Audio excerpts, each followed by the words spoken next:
responsible, it is recommended, okay, because with a first aid kit, you can do a lot before you get your casualty to hospital.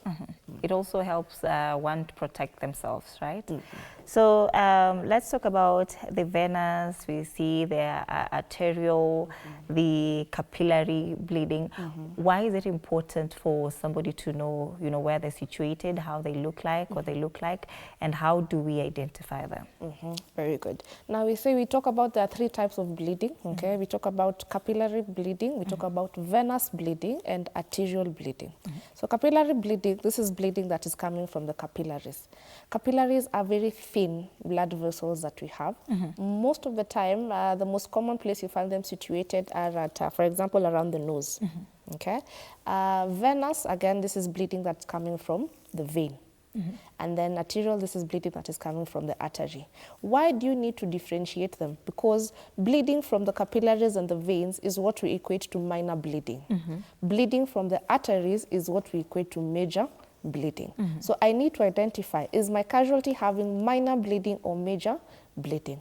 Because if it is minor bleeding, then I need to be focusing on preventing cross-infection. That is why we talk about cleaning the wound. If it is major bleeding, I need to be focusing on applying pressure. There we do not clean at all.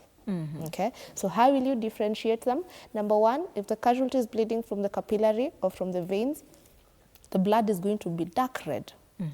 Dark red, I can equate it to liver. Okay, so you see the color of liver?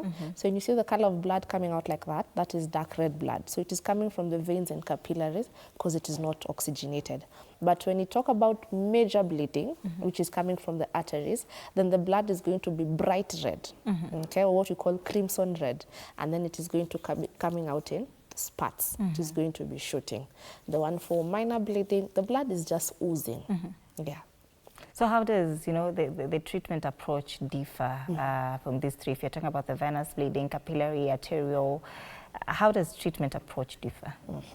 Now, again, as I've said, treatment approach will differ because here we have 2 different priorities. In venous and capillary bleeding, our priority is to prevent an infection. And then in arterial bleeding, our priority is to prevent the casualty from bleeding out, which is by applying pressure. Okay, so those are the 2 priorities that we're talking about. So in minor bleeding, focus on keeping the wound clean, okay? Focus on covering the wound to prevent any germs from getting into the wound.